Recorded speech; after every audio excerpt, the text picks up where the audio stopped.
ప్రతినిధులందరూ కూడా అదే సిద్ధాంతాన్ని అమలు చేస్తున్నారు. రైట్ రైట్ రైట్ అయ్యప్ప గారు మీరు కంక్లూడ్ చేయండి చివరిగా. నేను ఒక ప్రశ్న అయితే వినీల్ గారిని అడుగుతున్నాను. అడగండి, వినీల్ గారు ఏదో అడుగుతారండి మిమ్మల్ని. ఇది నా వ్యక్తిగతంగా కూడా అడుగుతున్నాను. కొంచెం నాకు ఒక 2 నిమిషాలు టైం ఇవ్వాలి.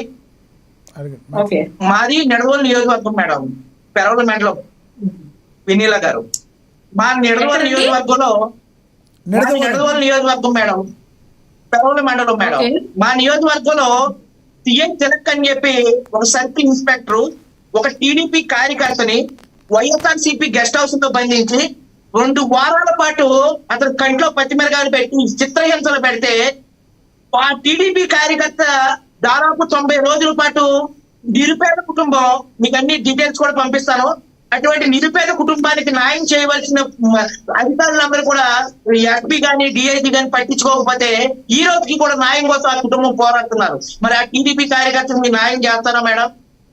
ఆ సిఐ మీద తిలక్ మీద యాక్షన్ తీసుకుంటారా మేడం? ఆ సిఐ తిలక్ వల్ల మా నియోజకవర్గం చాలా అరాచకాలు, చాలా ఆకృత్యాలు ఉన్నాయి.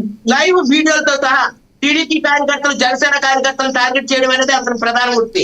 నన్ను ఎవరు ఏం చూడలేడు అని చెప్పి అతను ప్రాణాటంగా మాట్లాడడానికి అదృష్టానికి మీరు చాలా మంచిగా చెప్పారండి. ఎవరికి అన్యాయం జరిగినా అది తప్పే.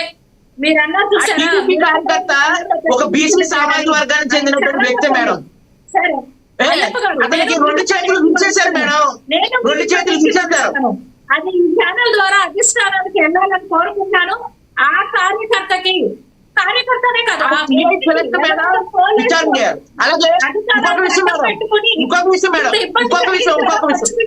విచారణ జరిగి ఆ వ్యక్తికి ఇంకో విషయం మేడం, నేను 45 సంవత్సరాల పాటు నా పేరు తారకరామ అయ్యప్ప అండి. మా నాన్నగారు ఎన్టీఆర్ గారి పేరు.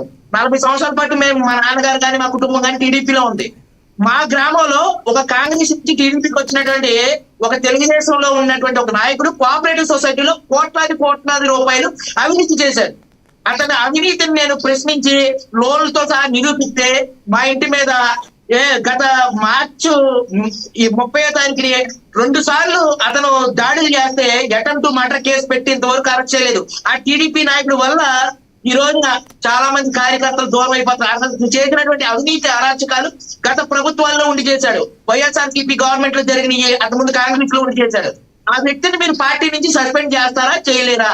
నేను ఆధారాలతోటి లోకేష్ బాబు గారికి, చంద్రబాబు నాయుడు గారికి కూడా పెట్టాను.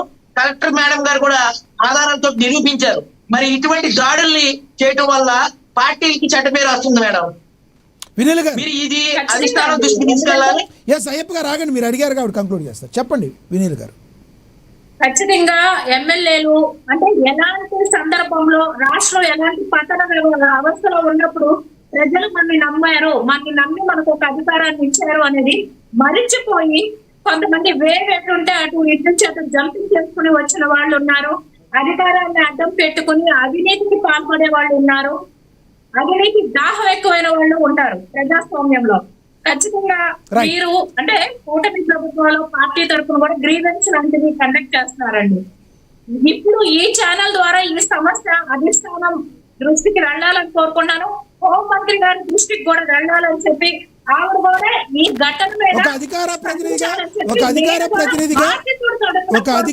ఒక టీడీపీ అధికార ప్రతినిధిగా రాజకీయ విశ్లేషకులు ఎవరైతే ఉన్నారో ఆయన చెప్పిన మాటల్ని మీరు అధిష్టానం దృష్టికి మీరు తీసుకెళ్తానని చెప్పినందుకు అది మా ఛానల్లో అంకురార్పణ జరిగి ఆ సమస్య పరిష్కరించాలని నేను కూడా కోరుకుంటున్నాను.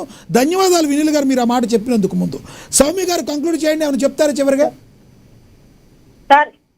ఒకటే సార్, వ్యవస్థలు నిర్వహణ చేయడంలో ఏదైతే ఈ పోలీస్ వ్యవస్థ ఎలా పనిచేస్తుందో ఇప్పుడు సార్ కొన్ని ఎగ్జాంపుల్ చెప్పారు. సిఏ నిడదవోలు నియోజకవర్గానికి సంబంధించి మేము విజయవాడలో సాయి కృష్ణ గురించి చెప్తాము, కర్నూలులో తిరుపతి గంగమ్మ లాకప్ డెత్ గురించి ఉంది.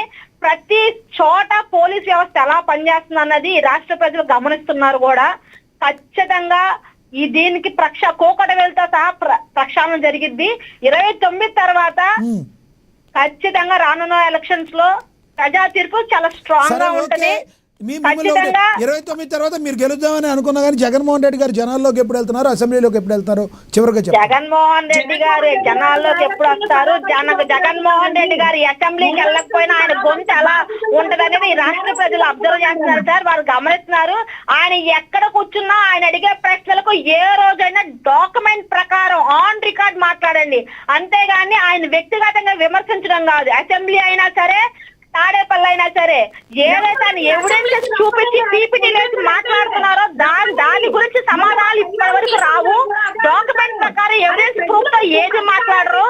అసెంబ్లీకి రండి, మీరు అడిగే ప్రతి ఎక్కడ చెప్పినా ప్రజల పక్షాన ఆయన గొంతు వినిపిస్తానే ఉన్నారు. మీరు అసెంబ్లీకి ప్రతిపక్ష హోదా ఇమ్మని చెప్పి హైకోర్టులో కేసేశారు కదా, అది స్పీకర్ గారితో చెప్పి దాని మీద ఒక నోటీస్ ఇమ్మని చెప్పండి, ఆయన ఖచ్చితంగా వస్తారు. అట్లాగే ఆయన తాడేపల్లి వేదికగా ప్రెస్ మీట్లు పెట్టి ప్రజా పక్షాన ఆయన డాక్యుమెంట్ రూపంలో విత్ ఎవిడెన్స్ మాట్లాడుతున్నారో ప్రెస్ మీట్లు పెట్టి దానికి సమాధానం చెప్పండి. అంతేగాని ఆయన వ్యక్తిగతంగా విమర్శించడం, ఆయన కుటుంబాన్ని విమర్శించడం అది కాదు. ఈ ప్రజల పక్షాన ఫైట్ చేయడానికి జగన్మోహన్ రెడ్డి గారు ఎప్పుడు రెడీగానే ఉంటారు. ఆయన పాదయాత్ర స్టార్ట్ అయిన రోజు రాష్ట్రంలో ఒక పెను మార్పు ఖచ్చితంగా 2027లో ఉంటది. జగన్మోహన్ రెడ్డి గారు ప్రజల్లోకి వచ్చిన తర్వాత ఈ కూటమి చేసిన ప్రతి ఒక్క అవినీతిని, అన్యాయాన్ని ప్రజలు ఖచ్చితంగా ఆయన దృష్టి తీసుకెళ్తారు. టీడీపీ వాళ్ళకి, జనసేన వాళ్ళకి కనువిప్పు కలగాలని, అదేవిధంగా మీ జగన్మోహన్ రెడ్డి గారు కూడా కనువిప్పు కలగాలని